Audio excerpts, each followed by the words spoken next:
Du plus loin que je me souvienne, depuis toute petite, j'ai toujours voulu chanter en fait. D'avoir des parents qui ont toujours écouté de la musique. Alors, tous les deux ont des goûts complètement variés et différents. C'est vrai que mon père écoute beaucoup la musique noire américaine, la soul, le gospel, rhythm and blues, jazz, enfin voilà. Et ma mère, c'est plus la belle et ancienne variété française. Donc, j'ai eu la chance de grandir avec toutes ces musiques-là. Alors, mon premier CD, si je me trompe pas, je crois que c'était Céline Dion. Et c'était l'album 2 avec Jean-Jacques Goldman. Je dirais là-haut parce que pour moi elle est synonyme d'espoir cette chanson et qu'elle m'a donné beaucoup de tout ça et qu'elle résume bien l'état d'esprit dans lequel je suis au jour d'aujourd'hui en tant que femme de 36 ans. Ouais. Moi j'ai eu un vrai coup de cœur pour ce titre. Alors j'ai été travailler en studio avec Alain Corson. C'était au départ pour Destination Eurovision. Et j'avais écouté plein de chansons et au moment de partir, il me dit attends, je t'en fais écouter une dernière et c'est là-haut qui commence et elle commence avec qui peut nous dire qui nous sommes, rien ni personne. Et j'ai les poils tout de suite qui se dressent et je sais que c'est celle-ci avant même d'attendre le refrain. Elle me rappelle à ce moment-là quelqu'un que j'ai perdu, qui comptait énormément pour moi. Justement, quand tu dis lâcher, bah, je trouve que c'est très bien parce qu'en fait, cet album, souvent on me dit c'est une renaissance et en fait non, pas du tout. C'est pas une renaissance, c'est pas une nouvelle chimène, c'est juste un album où je lâche prise, quoi. Où je lâche prise, où j'y vais. J'ai vraiment voulu être la locomotive de la création de cet album. Je me sens vraiment artiste à part entière à la sortie de la création de ce disque parce que j'irais jusqu'à dire, à part Gospel and Soul et Laisse-les dire.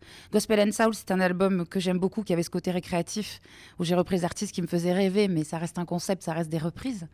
Laisse-les dire, c'était un album où j'ai réglé pas mal de choses, mais je dirais que si je devais choisir l'album de ma carrière jusqu'aujourd'hui, 18 ans que je fais ce métier, je dirais que c'est celui-là, bien sûr. C'est le plus bel album que j'ai fait ouais, depuis mes débuts, je pense. C'était très gratifiant et j'avais surtout envie d'être à la hauteur pour lui.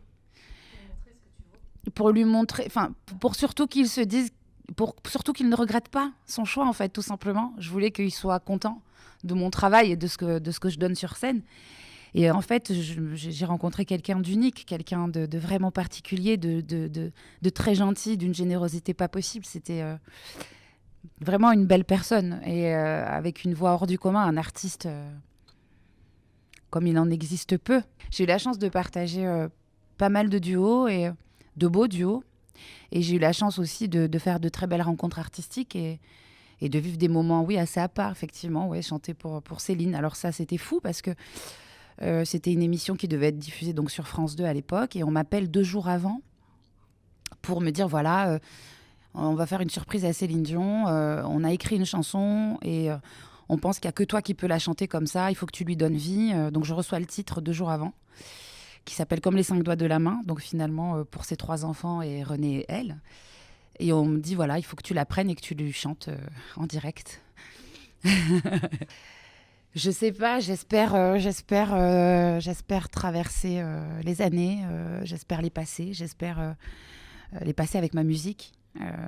Voilà, continuer à aller chercher le public, continuer à le toucher et avoir cet échange que j'ai avec lui depuis 18 ans.